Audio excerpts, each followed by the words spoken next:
I research sleep disorders and ADHD and how they affect daytime functioning and sleep-dependent learning, which is what I'm going to talk to you about today. I also research sleep more generally from a developmental point of view and how it's being affected in this modern society through childhood and adolescence, something that's quite important. I am also a sleep enthusiast. I would sleep for 10 or 11 hours a day if I was allowed to. So I'm very pleased to be here talking to you about one of my favourite topics. Okay, so just to start things off, I thought by way of show of hands, who here also likes sleep? Yeah, it tends to be a pretty popular activity. Okay, and now who thinks that they get enough sleep? And again, this is something that I commonly see. In this day and age, we are prioritising sleep less and less. And yet it has all of these important functions, which we'll go on to look at. So during the talk, I'm just going to introduce sleep on its own. I'm going to talk about its functions and how it progresses through development, always referring back to ADHD. I'm then going to cover sleep-dependent learning. I do go into some detail on the sleep-dependent learning, but that's okay because it applies to all of us, even as adults. And then I'm going to go into look at the observations in ADHD. And then I just wanted to mention something about the relationship between sleep and daytime behaviour more generally. And then finally I'll go over some kind of good sleep guidance. Okay, so I like to start with this. Over the years, sleep is getting a bit of a, sleep is getting more and more of a bad reputation. So back in the Shakespearean days, we had these wonderful phrases such as it being referred to the honey-heavy dew of slumber. And Thomas Dekker referred to it as the golden chain that ties health and our bodies together. And really, I mean, he was bang on accurate there when we look forward to it. We fast forward a couple of 100 years, and we have sleep being referred to as a criminal waste of time and a heritage of our cave days. Interestingly, this was a quote from Thomas Edison, the inventor of the light bulb, who was encroaching on our natural sleep patterns. And we have this final quote, sleep is for wimps. Does anyone know who that was? Sometimes people know. Margaret Thatcher. Who potentially could have used an extra few hours of sleep a night. But if sleep is a waste of time, why do we spend so much of our lives asleep? So I like to put this graph in. This is your life summarised very neatly from 0 to 85 years. Don't worry, it does kind of reduce down the yearly sections. It's not just how your life looks. And up here we have the 24-hour day. I should just note that there's a bit of a break here, so it's not showing an accurate proportion. Sleep has been separated into non-REM sleep and REM sleep. Does anyone know what REM stands for? Rapid eye movement. Very good. Rapid eye movement sleep. Rapid eye movement sleep is the sleep in which we assume to be dreaming. Your eyes are flickering around because you're having all sorts of dreams. But essentially what I want to take away from here is that everything under this line is sleep, and you can see that a vast majority of your day is spent asleep. In fact, if you live to the age of 90, you'll spend 32 years of your life asleep. In fact, there are some animals in the world that put their lives in dramatic danger by going to sleep. There are animals that need to continue to breathe throughout their sleeping periods, and yet they still sustain sleep. So, given that we spend 32 years of our lives asleep, and the animals are putting themselves in a lot of danger going to sleep, you would have thought that there are some kind of significant functions behind it. There are reasons that we do it. And can anyone give me some reasons for why we sleep? I think it's developmental. So turnover of cells or something. Developmental turnover of cells, okay, that's nice. Yeah, lots of growing. Yeah, To repair. Pardon? To repair. To repair, so these are lots of physical things. Yeah. Toxins are washed away. Very good. This is incredibly new research. I tell you what, I'll go through them. So early on we thought that it was just simply a time of energy consumption. So the earliest theories were kind of based in evolutionary theory. So back in our cave days when we were foraging for food and hunting animals, the night time with our poor night vision and lack of electric light bulbs just really represented a period of us being able to store up our energy reserves, stock them up again. But we now know that it's got a lot to do with restoration and repair and also physical growth. So during sleep, human growth hormones are secreted into the blood so that a lot of human physical development occurs during sleep. So most of child development, physical development, will occur during sleep. But also if you have incurred any sorts of trauma, such as broken bones or anything like that, you'll notice that you'll need to sleep a lot more, and that's because during this period your body's re-knitting itself and repairing itself. As this very in-touch lady pointed out here, it also has a waste clearing function. So throughout the day, your brain will will produce these low-level toxins, which will just get kind of caught around in the different areas of the brain. And during the night, it'll be flushed with fluid that'll get rid of those toxins. So it really is very important. And today we're going to focus on the memory and learning aspects and the ability to focus and well-being. Okay. So we know what we feel like after a good night's sleep. You wake up, you feel refreshed, you're in a good mood, you're quite alert. How do you usually feel after a bad night's sleep? So throw me out some words to describe. Grotty. Irritable, cross, grotty, stressed, yeah? Achy. Pardon? Achy, yeah? Just generally very tired, yeah? What is that, depressed as well? Depressed, yeah. You feel really down, don't you? Short-tempered. Well, if you get maybe just me, but if you have a small amount of sleep, you can wake up quite manic. Yeah. Yeah, that kind of frenetic energy. Yeah. So you can kind of feel just generally quite tired and grumpy. You can be quite distracted and quite forgetful, so you can't really take on as much information. And you can feel quite irritable and just generally a bit emotionally volatile or emotionally sensitive, let's say. And all of this is anecdotal. We've all experienced bad night's sleep while we've experienced these symptoms, but obviously there are certain populations where these symptoms are ongoing and they'll be affecting daily behaviour. So in a childhood sample, we see that poor sleep actually has quite detrimental effects to a number of different aspects of daytime functioning. So we see that attentional control, largely, and cognitive functioning to a smaller degree is affected. So attention across a range of different tasks will be reduced by poor sleep. This is kind of habitual poor sleep rather than just one night. But also things like working memory and abstract thinking and creativity will be affected. We'll also see an increase of challenging behaviours. So we see there are many reports in the ADHD population and in the non-ADHD population of increased ADHD trait behaviours. Some people are questioning whether some individuals that have received a diagnosis of ADHD might just have a severe sleep, might have a severe sleep problem which is heightening these challenging behaviours, and it's also negatively affecting attention.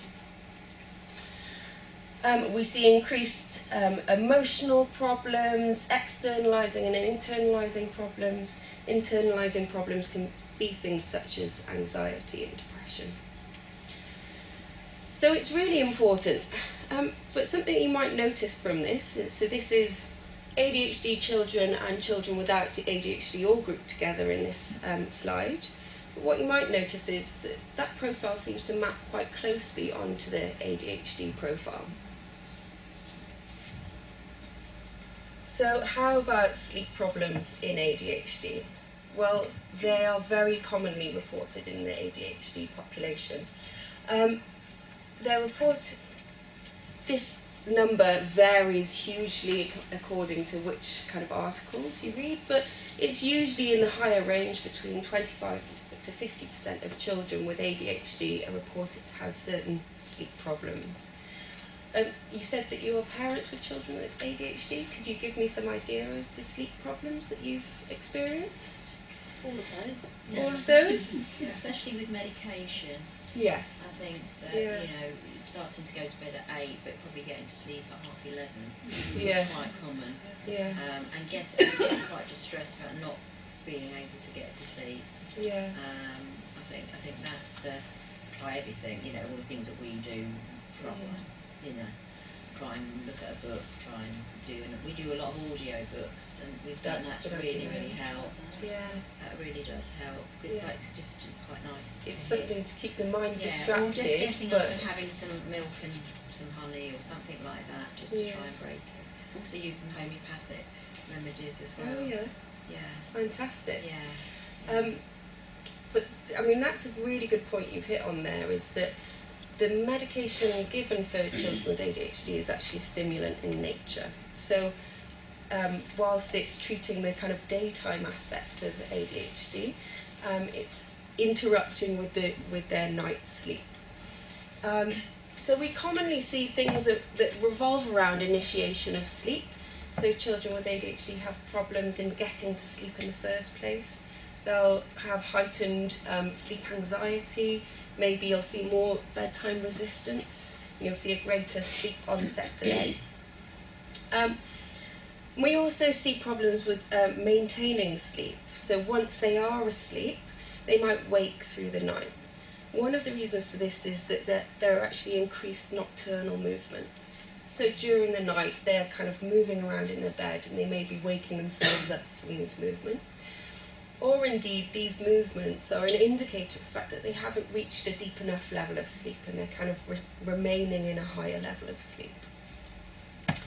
Val's going to is going to bring out a weighted blanket later, which helps with kind of the restlessness and the motor aspects. Okay, so we know that ADHD and sleep are related. And we also see that these sleep problems in ADHD actually worsen the symptomatology often.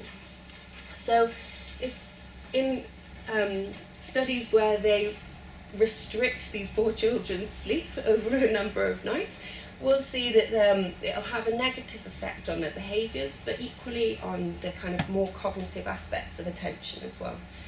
So these children that are already having difficulty in school and in difficulty focusing are getting reduced capacity to do so. However, on the flip side, we can see that therapeutic interventions which help with sleep problems improve ADHD symptomatology. So, if we're going for the glass half full effect here, then potentially this could be an avenue of intervention that we could look for, which would be fairly non-intrusive.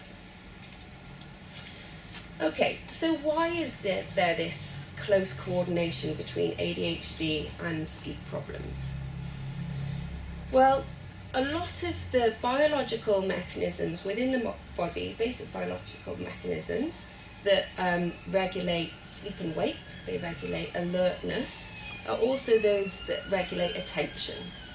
So it could be that there are kind of these underlying biological mechanisms which are which overlay and so affect both things. So I'll keep this light. One thing that I wanted to point out, so this is a picture of the brain, cut through the head like this, and it's facing forward. So the eyes would be here, and the back of the head is here. And this tiny red dot here is a very small but very important part of the brain which regulates the sleep-wake cycle. It's called the suprachiasmatic nucleus. I won't test you on that. and it's regulated by light hitting the retina. So when your eyes are open, it receives information to say, okay, well now it's daytime, so I should wake the rest of the brain up. And on the flip side, does the same with nighttime reduction in sleep. It kind of calms down all of the activity within the brain.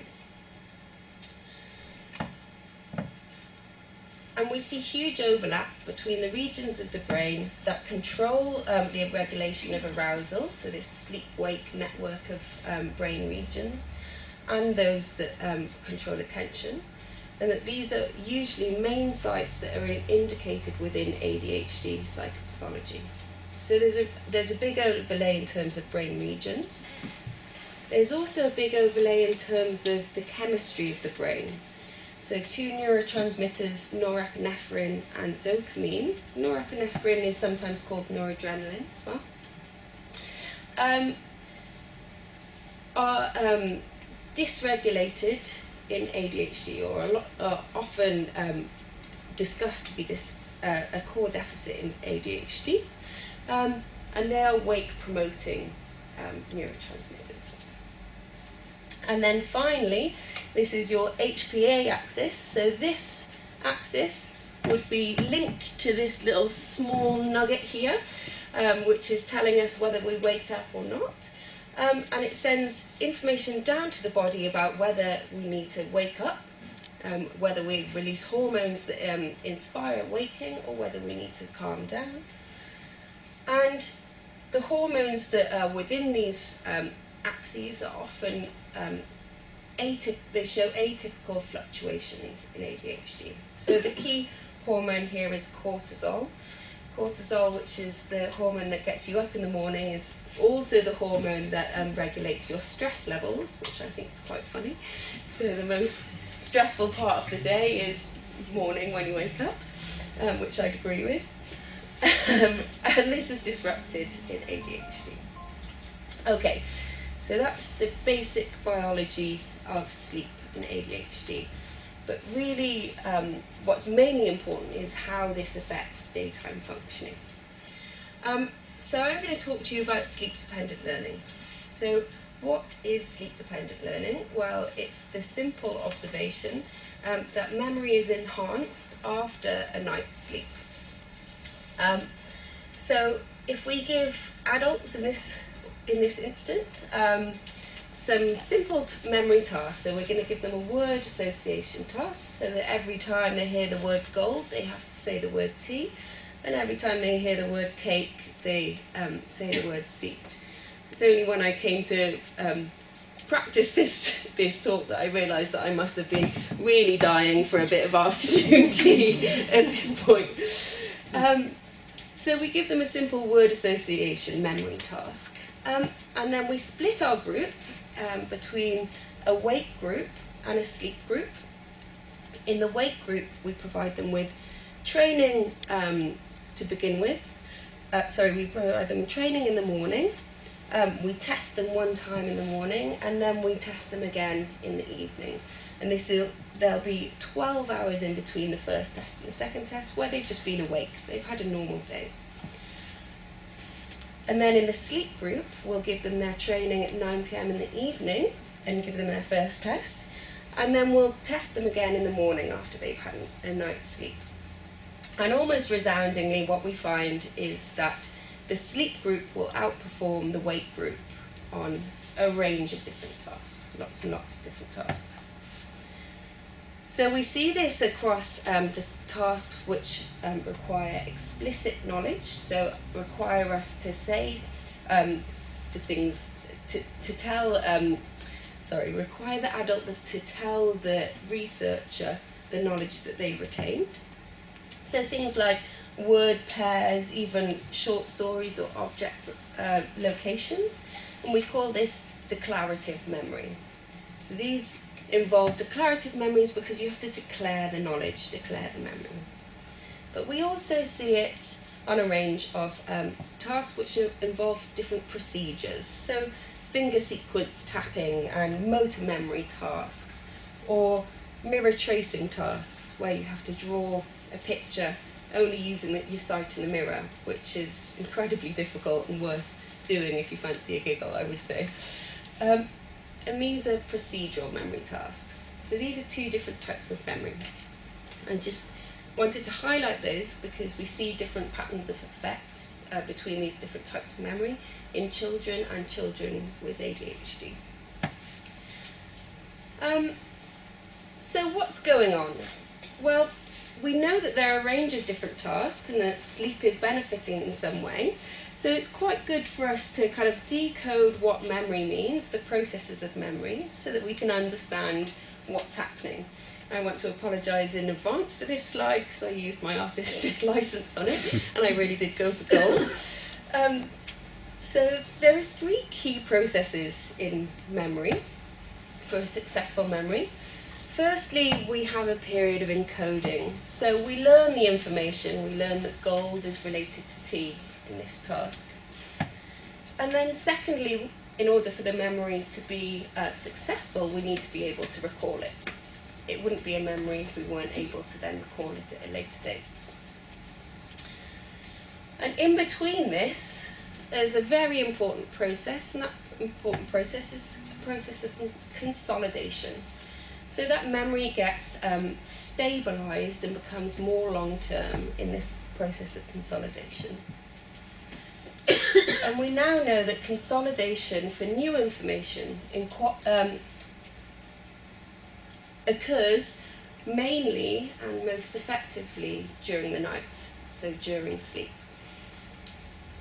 And it sort of makes sense if you think about it. During the day, you're processing perceptual information, you're holding conversations, you're moving around your environment.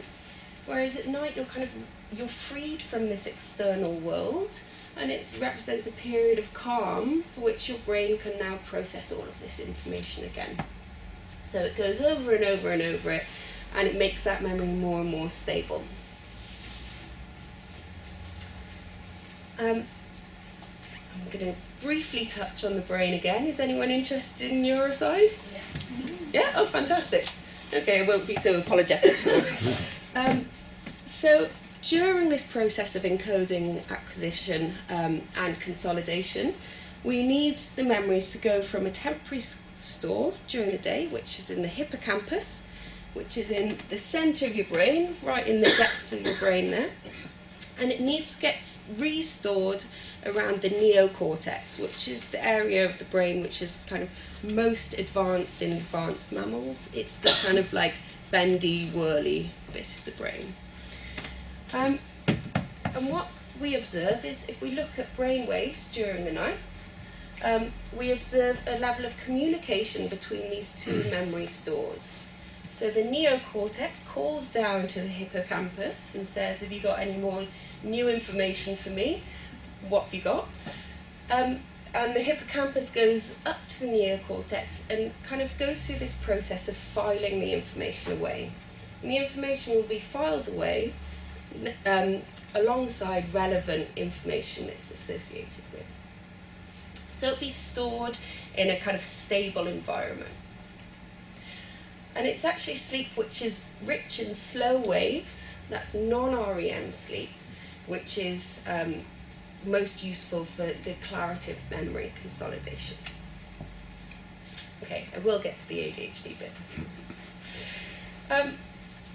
Something that's important to note here is that during childhood, we see a huge upregulation in this slow wave sleep. So childhood is a period of time where you're taking on vast amounts of newly acquired information. You really have to be able to process declarative and explicit information and store it properly. So we can theorise that this upregulation in slow wave sleep is in order to compensate for that, so that they are able to store more information more successfully during the night. So what does it look like in children? So if we give children the same sort of task, so this is children without ADHD, we give them a paired word association type task, we'll see that the sleep group outperforms the weight group in a manner that's very similar to adults. So here we have the retention of words. This is our sleep group, and this is our weight group. So they've had a learning phase before they go to sleep. They then have first recall and second recall. And those who've been allowed to sleep after learning will recall around 3.5 words of these word pairs. And this is retained after the second recall. So even after a day's wait, they retain this kind of high level of retention. Whereas those who've learned in the morning and had a period of wake, so maybe a normal school day or just a period where they're allowed to relax, they recall around 1 word out of the word pairs, so a marked reduction. And that only increases after they've had a certain amount of sleep. And it doesn't actually increase up to the level of those who would have been allowed to sleep straight away. So this is really important for children who are in school. I mean, I think it highlights the importance of sleep during this stage when schoolwork is so important and that they're acquiring all of this knowledge on a daily basis. And we see it across a range of different things, so we can give them simple word pair associations, we can give them more complex vocabulary tasks, and we can give them things like digit span memory and facial recognition tasks. So it really spans a wide range of declarative memory. And we also find that so if we look at their brain waves during these periods, we see that their retention of words, or whatever it is related to the amount of slow wave sleep they have during the night. So we know that in children without ADHD, slow wave sleep is incredibly important for their retention. Interestingly, however, if we give them a range of procedural tasks, they won't show any sleep-related gains. And this is quite interesting, given that adults will show gains in this, but generally we take this to assume that given that your brain is a processing unit that has limited capacity, and this is an age at which they're acquiring lots of new information that they need to remember, sleep preferentially benefits the declarative memory, the more explicit memory. Could you just say a bit more about what is procedural memory? Like learning to ride a bicycle or something? What is that? Learning to ride a bicycle would be one. In terms of these sorts of tasks, we usually give them things like finger tapping tasks, where they'll be tapping fingers in a what seems like a random manner, but there'll be a rule hidden within there, so there'll be a sequence that's repeated over and over again. And what you find typically is that people will get much quicker at doing the rule, even if they don't know, they can't explicitly tell you. And that in adults would heighten overnight sleep, so they get much, much quicker. But we don't see that in the children without ADHD. However, the story seems to be somewhat different in children with ADHD. So in children with ADHD, unfortunately, we see a marked reduction in the sleep-dependent enhancement of declarative memories. So the sorts of memories that might be a bit more important for kind of schoolwork tasks, things like that. So again, this is a facial recognition task that they were given. And this is recognition accuracy up here. The group that's been allowed to sleep is in black, and the group that's been awake is in white. And these are our ADHD children, and these are our control children, which will be matched on age and IQ and things. What you can see is that the control children allowed to sleep will see a huge enhancement in their memory, definitely compared to their weight group. And in the ADHD children, you do see this enhancement of memory during sleep, but it's at a much lower level than the difference between sleep and wake is much lower. It's also lower in comparison to the control group. And if we look at the relationship between their memory gains and their slow wave sleep, so the amount of time they spend in slow wave sleep. In your in your control children, there's a lovely diagonal line, and that's what we want to see. So a diagonal line shows that there's almost a one-to-one relationship, so that the more people remember, the more time they spend in slow wave sleep during the night. However, in our ADHD children, we see no relationship between the slow wave sleep and the amount of memory gain that they have. So this is, I always think it's important to think of these things in terms of classrooms or kind of daytime functioning. So this is not exactly what we would want to see. So these are children that already may be struggling in the classroom in terms of being able to pay attention to the information that they're taking on and able to kind of avoid all the distractions of the classroom. They're also kind of getting a little bit less of this beneficial effect of sleep overnight. However, they seem to get it on the procedural memory tasks. So when we give them all sorts of different procedural memory tasks, we see that they actually do make these overnight gains. So if we give them kind of a sequence tapping task where they're kind of, they have to tap in a certain order, we'll see that so this is ADHD and control children, and we see that our sleep group and the ADHD group do improve over a night's sleep as compared to night awake, and that's not the same in the control children. We also see that with our ADHD children, the lovely diagonal lines which show a nice association between the kind of sleep activity and the memory gains are there, and with your control children, there's no association.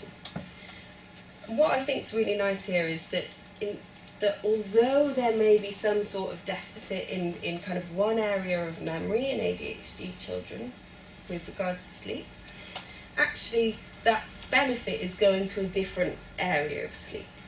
This has certain implications for things like, could we think of different ways of learning for ADHD children which tap into this more kind of implicit or procedural type memory. So why do we see this pattern of events in ADHD children? So I'm going to take you briefly back to this graph. So sleep that's rich in slow waves seems to preferentially support declarative memories. Now, if we look at how slow wave sleep differs between control children and ADHD children, there are some marked differences which might help explain it. So, what you're seeing here is an excellent representation of a human head. This is a child's head with their nose and their ears, so they're kind of looking up this way. So we've got your frontal lobe here, which is probably more heavily implicated in these more declarative memory types tasks. Your frontal lobe is often the lobe that is kind of thought to be deemed to be the most human of the lobes. It's the one that's to do with higher executive functions, things like planning and piecing information together and things like that. Here we have ADHD children, and here we have control children. And this is mapping out activity during a night's sleep. Where you see the red marks, that's talking about positive activity. And where you see the blue marks, that's talking about negative activity. We'll just focus quickly on the positive activity, but any heightened activity in either direction is a good thing, essentially. It doesn't matter whether it's negative or positive. So what you see in the control children is that mainly these slow waves are around the frontal areas, the frontal lobe areas. Whereas in ADHD children, the focus seems to be in these more central areas. And just to give you a bit of kind of neuroscience 101, like I said, the frontal areas are kind of the more higher executive functions. These central areas can be involved in things like movement, things like sensation, but also things like spatial processing, kind of more of those sorts of capacities. So, are you all aware of the kind of frontal dysfunction type theories of ADHD? No? So when we look at the brains of ADHD children, there are some differences in the frontal lobe. So there are differences sometimes in terms of the structure of the frontal lobe, but also mainly in terms of the function of the frontal lobe. And this is why children with ADHD can often have problems with executive function tasks. They find those types of tasks more difficult. And it could be in terms of this memory processing, given that during the night they have a certain amount of frontal dysfunction, their frontal lobes aren't as active, they're not relying on these frontal capacities so much. But instead, and as a consequence, the brain doesn't just kind of not do anything in this during the night. It simply puts its capacity somewhere else. And so we see that it preferentially benefits these procedural memory tasks instead. Okay? And I think that's quite a nice story. You know, so it's not that there's dysfunction of this and dysfunction of that. It's just that the capacity has been reallocated, and it's just allocated in a slightly different way. So we looked at how sleep negatively affects different sorts of attentional capacities and cognitive function, and it can also affect certain different levels of challenging behaviour. And in my sleep lab recently, we took a group of children with ADHD, and we took a group of their peers, and we gave them all sorts of different kind of attentional tasks. We gave them learning tasks, and we also gave their parents the CPRS, the Connors Parent Report Scale. Any of you aware of that? Yeah, to kind of take measures of their daytime behaviour as well. And interestingly, what we found is that in the control children, poor sleep was affecting them negatively. So poor sleep has a negative effect on both subgroups. And in the control children, it was affecting their behaviours mainly. So if you think back to the bad night's sleep, where you become more irritable, you're less attentive, you're more forgetful, we were seeing more of those sorts of kind of behaviours in typically developing children, the controlled children. And in our ADHD children, we actually found that the poor sleep was affecting the more cognitive aspects. So it was affecting their attentional systems. And we're not talking about just kind of like inattention in terms of like looking away and not being able to focus. We're talking about real kind of like focused cognitive attention. And these children, this is something that these children already struggle with. So they already potentially have deficits in attentional capacity. And then on top of that, the sleep problems that they're experiencing are kind of exacerbating those types of symptomatology. But, like I said, if we take the glass half full type of way of thinking, which I think it's always important to return to, it does mean that there is potential for us having some real effect in terms of interventions. And there are a number of intervention studies out there that do show that you can have a positive and long-lasting effects on ADHD symptomatology across a range of different things, simply through behavioural sleep interventions. So I'm just going to present this study mainly, and I'm going to talk through some sleep guidance, like I said. They use more specific sleep guidance. So if sleep is something that your child with ADHD does struggle with, I would suggest that you go and see if you can see somebody who's a sleep therapist, because actually what they do is they tailor to the ADHD child specific sleep interventions. I'll discuss them briefly now. So if we do a behavioural sleep intervention with a family with ADHD, they have 2 consultations in-house and then a follow-up phone call. We see marked changes at both 3 months and 6 months post-intervention. We see changes in things like parent-reported sleep, so just their sleep gets better, which is good, we know it's working.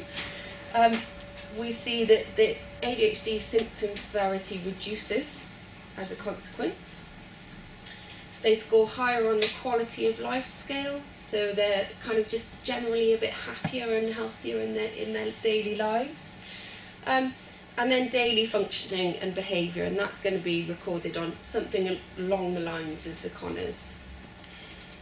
And this translates also into the classroom. So they also look at teacher behaviour scales, and the classroom behaviour increases, school attendance increases, but also on tasks that involve things like working memory gets better.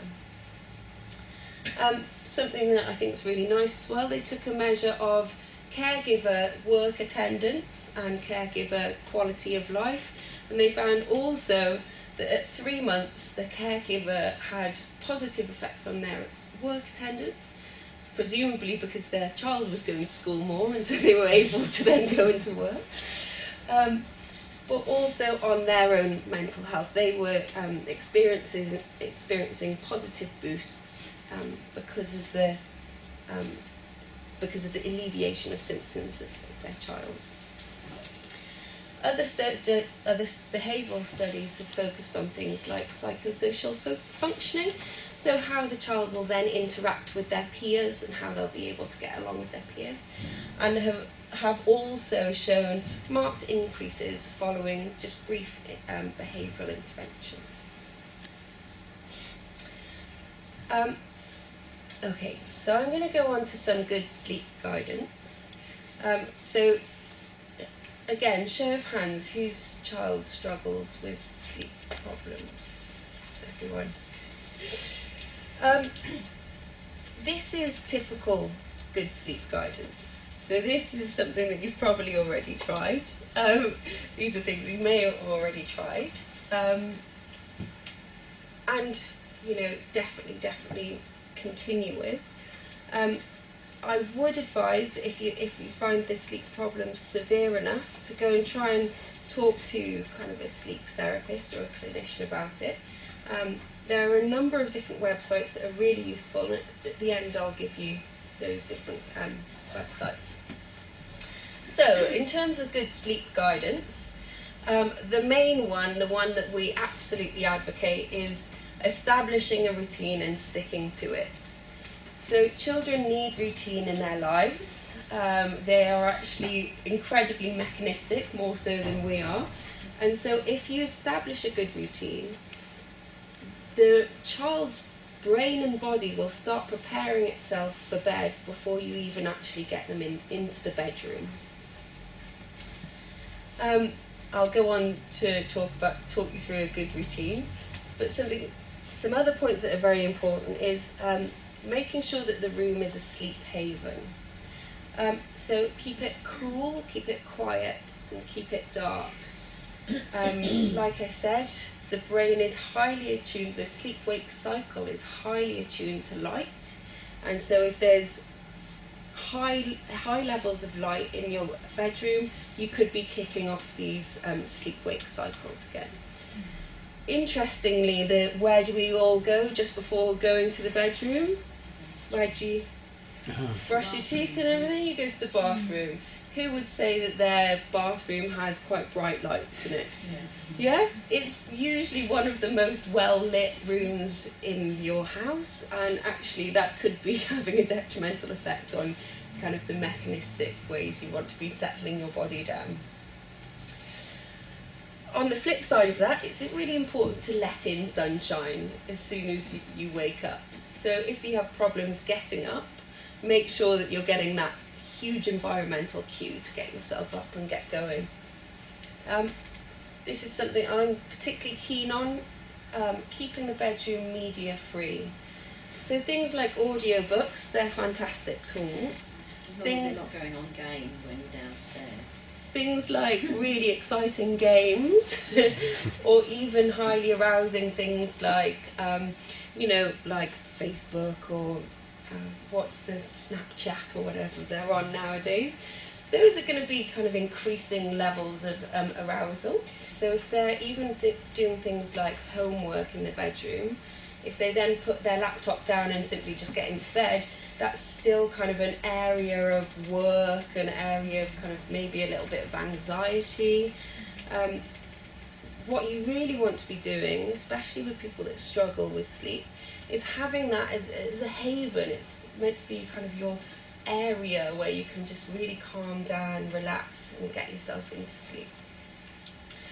Another reason that a media-free bedroom is very good is that the bright lights on phones nowadays, maybe you've all heard of this, so the phones, tablets, even the TVs nowadays have incredibly bright lights, and research after research after research has shown that they actually they kick off this suprachiasmatic nucleus. So they tell the body that it's actually still daytime. And not just that it's kind of early evening daytime, that it's really midday daytime, so you should be up and you should be active. So I think it's incredibly important not just to keep the bedroom media free, but limit access to these sorts of media before going to bed. So melatonin is the hormone that gets you to sleep at night. So you'll see these increases at night, and that will kind of start getting your body ready to relax and go to bed. The suprachiasmatic nucleus, so these lights which hit the retina, which then goes to the brain, causes a suppression in melatonin. So it starts to rise and then it sees these bright lights, and so it drops off again thinking that it's daytime. Yeah. On the other side, things like TV, exciting TV programs and video games will just kick in the kind of general arousal system. So it's good to try and avoid those roughly an hour before bed as well. Beware of caffeinated drinks and sugary foods. Caffeine kind of slips into a lot of products nowadays, so check your labels and things, check your sugar content. As adults, you should all not be drinking coffee after 3 p.m. as a rule, so please try and avoid that. And there's an interesting debate with exercise. So exercise is very good for sleep. If you get lots of exercise, you'll sleep much better. However, you need to be careful at limiting it kind of before going to bed. So I know that often children can have maybe a jiu-jitsu class at kind of between 7 and 8, and then their bedtime is 9. Well, probably they'll still have a lot of endorphins running through their systems and maybe just sheer excitement, and so it'll be harder for them to settle. I would advise kind of limiting exercise for 2 hours before you go to bed to really give them time to relax out of that. Establishing a good routine. So these are some successful routines that seem to work. Again, this is for children. So having a light snack before going to bed, and if you start off with that every evening, then when the children have the snack, the body will start preparing them for bed anyway. It's kind of like an external cue for the body to start this kind of like sleep-driven process. Nuts are very good. So there are certain types of nuts which could produce higher levels, or which kind of inspire the production of melatonin. So almonds, Brazil nuts and walnuts are quite good to try, and they don't have sugar in them. You know, they're a snack that's not going to get in the way of any sleep. So have a snack, take a bath, get into your pyjamas, brush your teeth, read a story, make sure your room's quiet and dark, put your child into bed, and then leave the room and stay out of the room. And don't go back to the room no matter how much they scream. This is really important. It might not seem very beneficial at the start, or might seem uncomfortable at the start, but actually every time you go back into the room, you're kind of giving them a positive cue that their behaviour is working, and you'll just end up in this kind of cyclical night by night process where they'll not settle down, then you'll go back in, then they'll wake up again. There are companies that have these kind of light therapy lights. So you can get lights. I know that in ADHD actually waking up in the morning can be a problem as well. So it's not just the getting to sleep. Actually, it seems they can't get to sleep, then can't sleep through the night, and then as soon as the morning kicks in, they can't get up. So you might want to try light therapy lights, and you set an alarm clock for them, and they increase the lights slowly in the bedroom so that it's as if the sun is rising, and they're getting this environmental cue, and they can be really effective for people. So the amount of sleep people need is incredibly variable. So, some people can sleep, can be completely fine off 5 hours sleep, whereas other people might need 10 or 11 hours of sleep. So, when we talk about these average amounts of sleep, they're really just guidelines, and usually they're kind of like best practice guidelines to ensure that people are getting enough sleep. I don't think there's any research to say that ADHD children need less sleep. In fact, most of the research shows that they have these sleep problems, and then they also have consequential daytime sleepiness. People find that quite difficult to resolve in their mind because they're children that are known to be quite hyperactive, so they're thought to be energetic, but actually they'll often be really sleepy as well. And maybe that's something to do with the kind of frenetic energy that comes from sleep, probably. And a sleep-based intervention that practitioners will try is something called phase-delayed sleep. And what they do actually is they recommend that the child will get less sleep than they need for a certain amount of time. So they'll go to bed later, but still get up at the normal time. So let's say their bedtime was 9, they'd make them stay up until 11 o'clock for a number of days, so kind of like increase their sleep lag, so that they really are tired when they go to bed, but also so that you don't have this kind of 2-hour-long battle with going to bed, because that can provoke sleep anxiety, which is something we were just discussing, so that even before they get themselves ready for sleep, they're already kind of anxious about whether they're going to be able to get to sleep. Anxiety is a horrible feeling, but also it's wrapped up with these certain hormones which are wake-producing hormones. So again, your biological system would be waking you up. So if you can get them tired enough so that they fall asleep of their own accord, and then you would slowly bring that bedtime forward. So then you might try 11:15, half 10, go back, and then potentially find a natural time that works for them. So as soon as they start struggling with sleep again, you might need to try it. If there are things that are clicking over in your mind that you keep processing, if you just write them down in a list before you go to bed, it will usually kind of consolidate that down on a piece of paper and kind of alleviate your mind a little bit. So, I would advocate the use of these sorts of sleepy teas, because I'm a huge believer in the power of placebo. I even use it on myself.